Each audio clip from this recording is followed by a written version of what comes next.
We have very like Chinese community came here. We have the oldest Bokai temple in the country in Marysville, and we have Mexican Americans. So how it happened, the guy who was there at the time. So around 9/11, I asked, hey, we need some place where we can educate people about our history. So he was supposed to give us this whole area. Then other minorities or other groups in the area claimed. So that was nice. It became a multicultural area. But at least I was able to get the best part.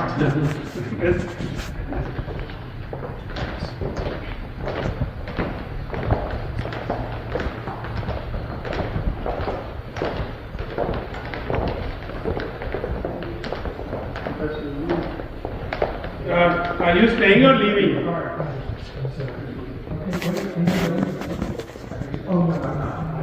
Can you guys please come closer? Kalvinder, you can talk afterward. We need to wrap it up. People have to go to Gurdwara. So,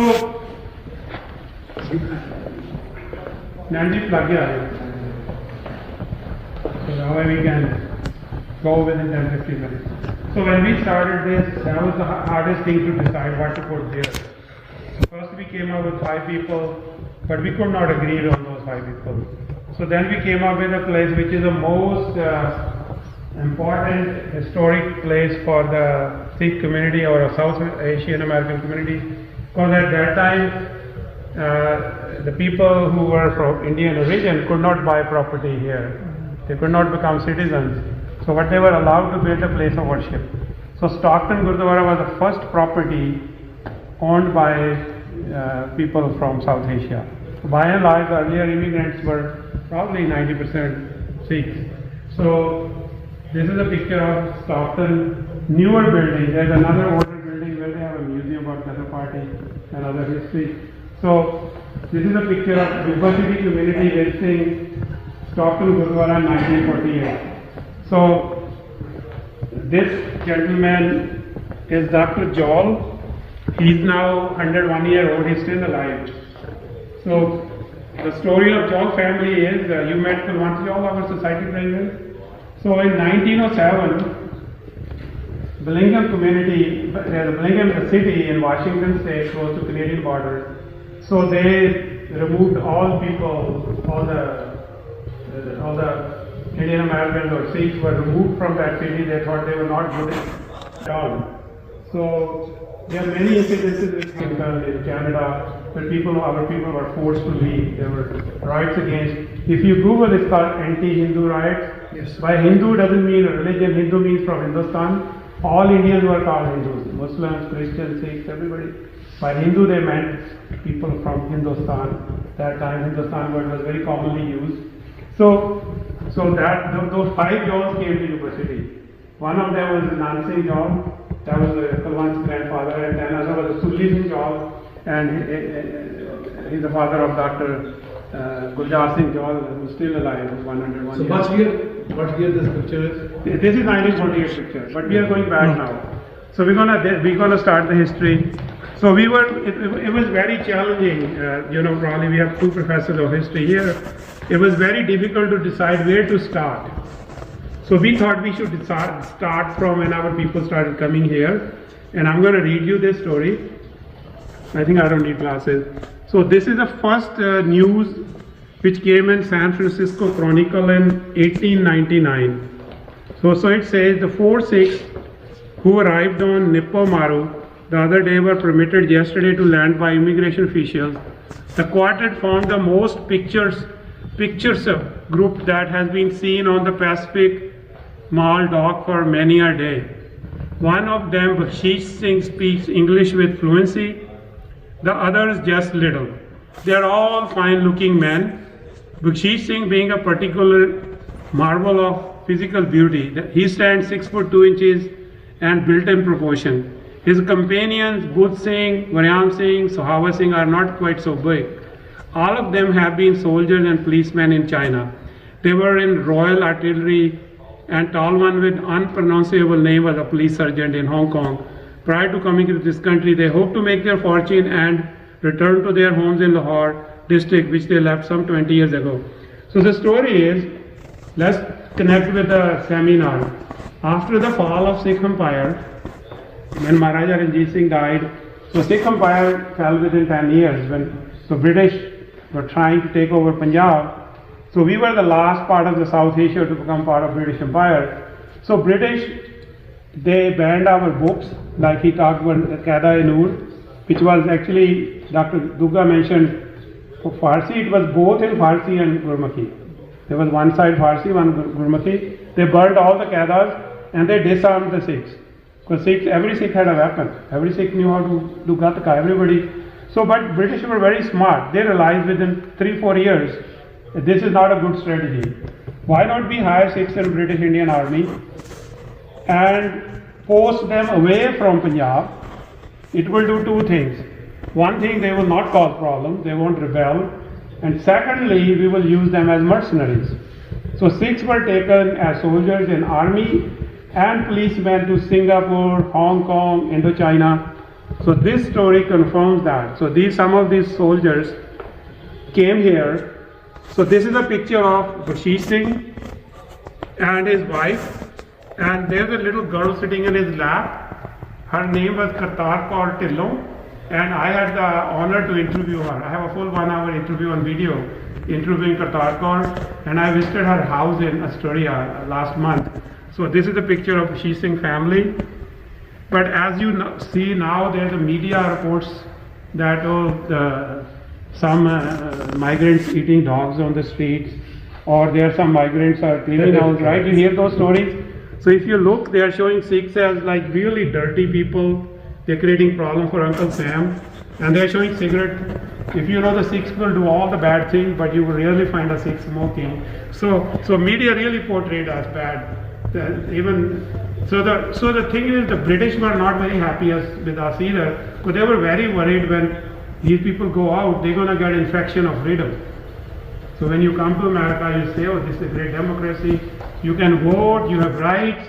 So they were really discouraging them coming to America or Canada because they were worried about this infection of freedom. So this is a picture from 1913. I think Professor Sava asked me earlier. If you look at these men, they're reasonably well dressed. If you go to this painting, a picture is from 1910. So they look like they're all soldiers. Some of them even have watches in 1910. It costs money to travel. They cost money. The Chinese that came here were not the poorest either. So it costs money to travel. So they're all, if you look from their clothes, even some jackets look like they have old army clothes. So they mostly have served as soldiers in British Army. So when they started trickling to North America. So this is a picture of 1916 on Angel Island. A lot of Sikhs came to Angel Island. We have a Heer family who lives in Yuba City. They're part of our society. That's their grandfather.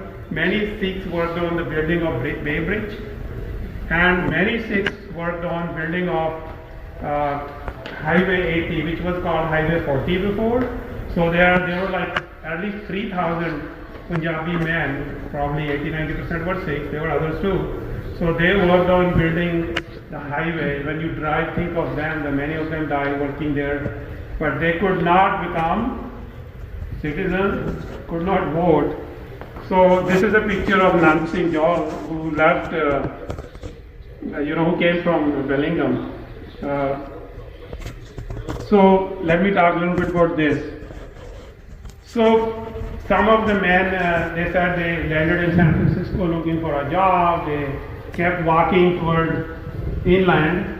So when they came all the way up to Davis, Yolo, and Yuba City, they ran out of money and food. So they asked them, there were some Mexican gentlemen working on the farm. They said, can we also work on the farm?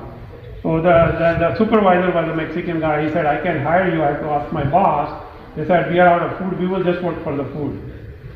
So after 2-3 days, the boss came, which is a Wilbur family, which is a big agriculture business family in Yuba City, actually, very good relations with our community. So when he saw all this good pruning, so he asked that, who did this piece of artwork? They said there's some ragheads. We don't know who they are. Some of them speak little English, but they were looking for food, so we let them work. So they thought maybe the boss was going to be mad. So boss went and talked to the guy who spoke little English. He said, bring all your ragheads. I want to hire everybody. So he had a good crop, then other farmers started hiring.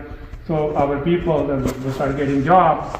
So this is another place people work on lumber mills in Oregon and Washington.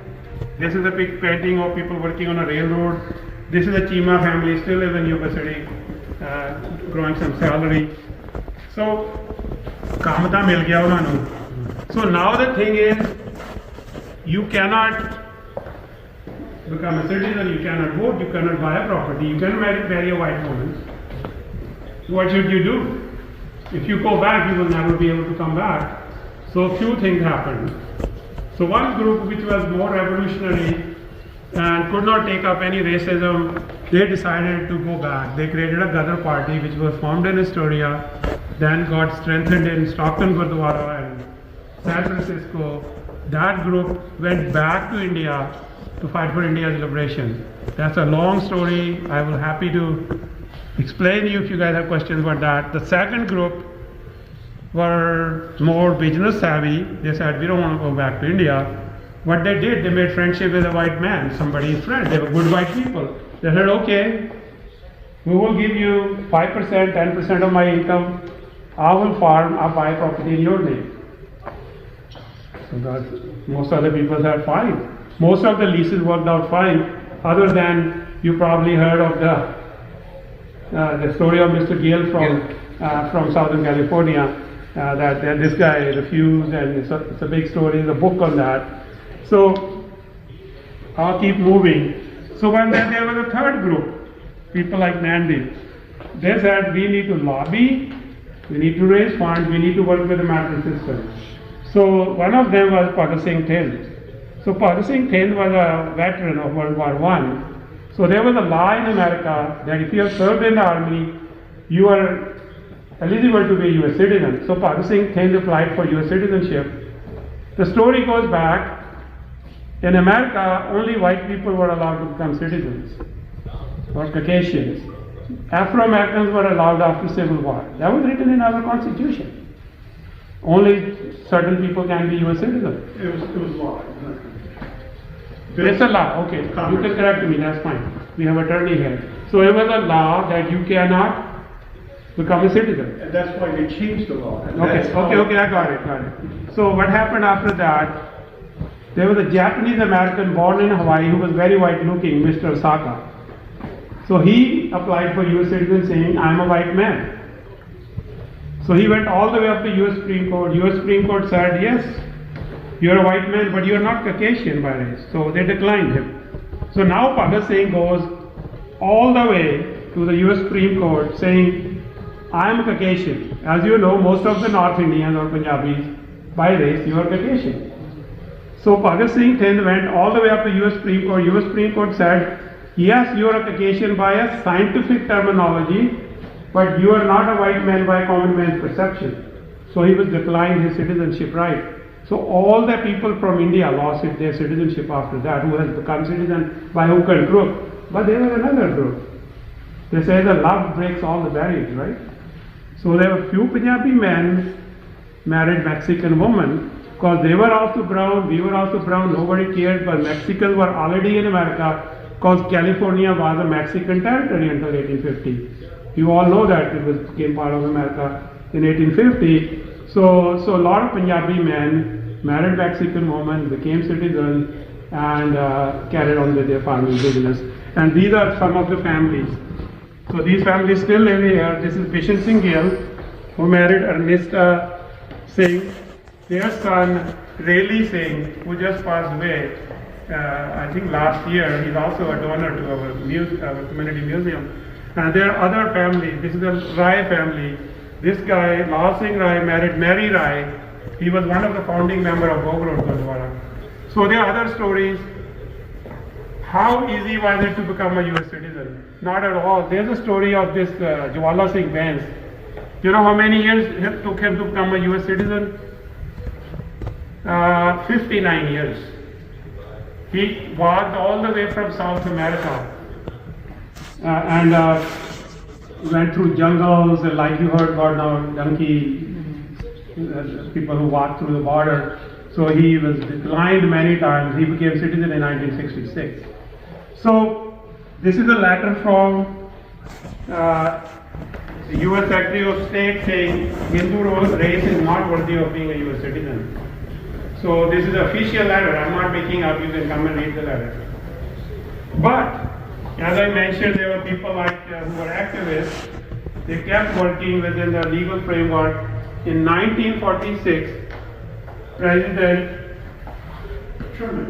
Harry Truman signed a bill of Lucy-Seller Act, which allowed people who were from India and US already to become US citizens. But there were only few people left in America by then. So the struggle continued. I think a lot of us don't give credit to Martin Luther King and civil rights movement. And just fear, the Leap Sing song. I'm coming to that. I'll give you a chance. Let me finish. Thank you for your. Let me do This the. is not a lecture, this is a tour, right? It's okay. It's not a lecture. I will give you question answer later. Okay. So what happened after the Lucy-Seller Act? Few people were able to become citizens. Because of that, what he's mentioning, the Leap Sing Song was able to run for the Congress because now he became a U.S. citizen. First he became a judge, then he became a congressman. He did a lot of lobbying, plus the civil rights movement was going on. In 1966, an act was passed called, it's a picture here. Where is the picture? Here, yeah. In October 3rd, 1965, President Lyndon Johnson visited the Statue of Liberty and signed the Immigration and Nationality Act of 1965. Because of that law, the people who were citizens in this country were able to bring their families to this country, and many of you who are in this room were able to immigrate to America because of this law. So we were not allowed to be a normal US citizens until this Nationality Act passed. So we should, whenever we go to Statue of Liberty, pay your respect. That's where the law was announced by President Lyndon Johnson. So that's the story. There are other pictures of Yuba College. The first mosque was built in 1948 here. And this Rabindranath Tagore that you see. Berkeley, the picture of first Asian American congressman, Leap Sing Song. Any questions about this part, please? Any questions?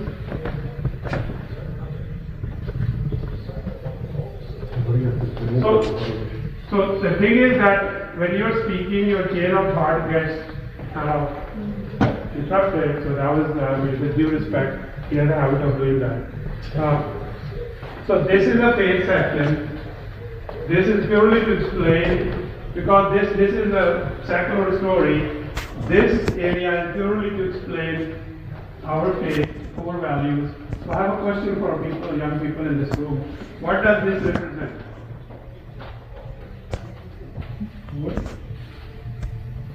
Like the center of the Sikh faith, No, what is this? the one temple, Okay. What does it represent? Sikh religion. Anybody else? So basically, any rich person or even a thief can put a gold right on a building. So this is not about gold.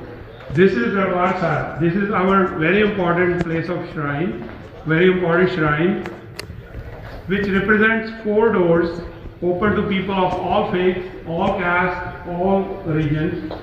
And another beautiful thing about this place is Guru Arjan Dev Ji invited a Muslim saint to lay the foundation stone of this place, Mia Sai Mia. That shows we believe in interfaith understanding, we respect all religions. And then Guru Arjan Dev Ji installed the 6th scripture. At that time it was called Adi Granth. So our first copy of the scripture was installed in this building, and where a Guru paid his respect. But this building has been destroyed multiple times by invaders. When was the last time it was attacked? 84. Okay, so the last attack was in 84. At that time the building was not damaged, but there were a few bullet marks. But Kang, a temporal seat of just opposite to that was completely destroyed, which was rebuilt. So there are few Sikh concepts. Gender equality. We have a lady reading Guru Granth Sahib, so there is no difference in our faith between man and a woman, and you don't need any priest. Anybody can read a Sikh scripture. And then we have this tradition of langar. The langar symbolizes not free food; it symbolizes equality. Anybody can come and sit together. And in India at that time, people were divided along religious lines and caste lines. They will never sit together and break a bread. So Guru created this concept of langar, where everybody will sit together and break a bread together to break any barriers among human beings. So this explains 5 Ks. What does the 5 Ks mean? This is a little bit about a Sikh wedding. A lot of people think the Sikh weddings are like arranged marriages or forced marriages, although we call it assisted marriages. Kids decide themselves, parents kind of guide them. So this is a little bit about the wedding. So we have two, like a young couple, just to represent that. Those 2 paintings are painted by a lady named Manu Saluja from New York. This is Maharaja Dalip Singh, who was probably the first person to leave Punjab. He was taken by British, converted to Christianity, then he became a Sikh later on. It's a long story about Maharaja Dalip Singh.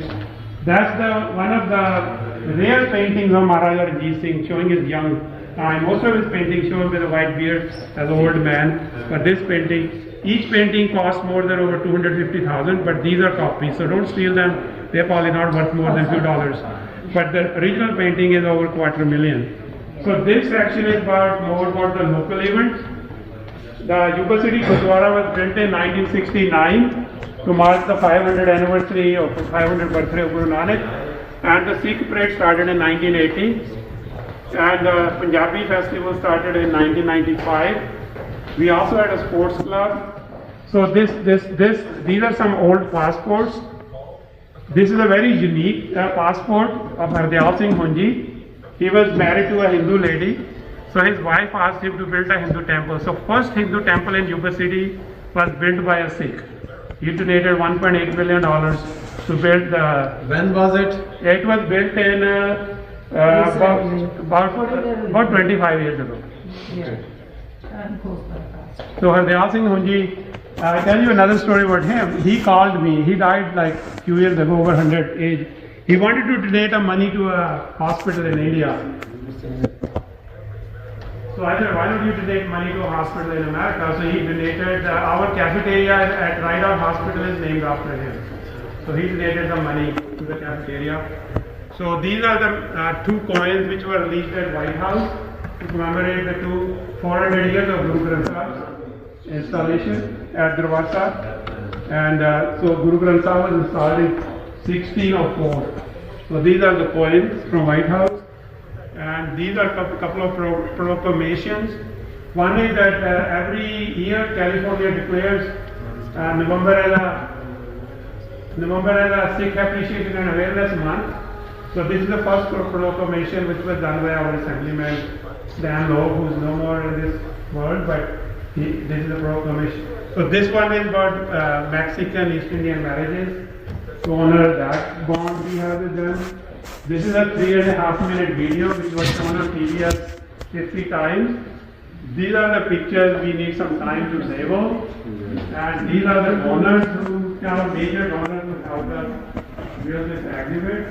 I'll be happy to answer any questions.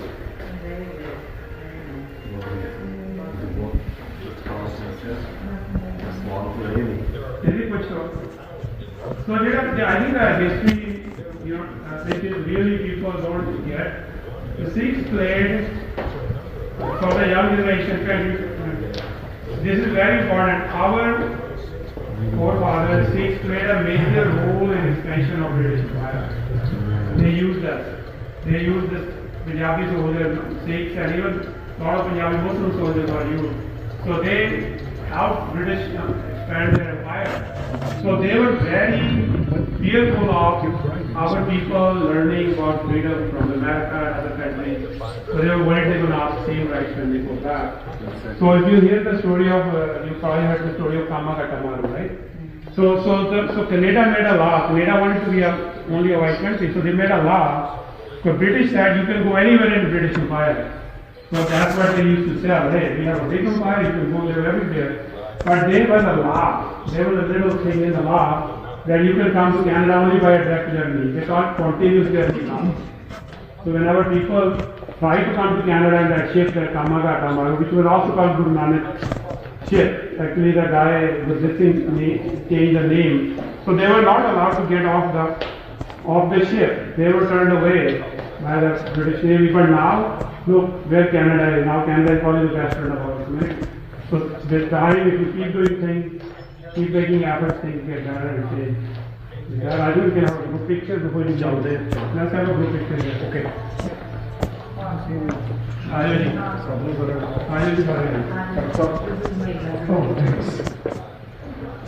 Oh, yes, both tables, yeah. Oh, coffee blow, I think it's not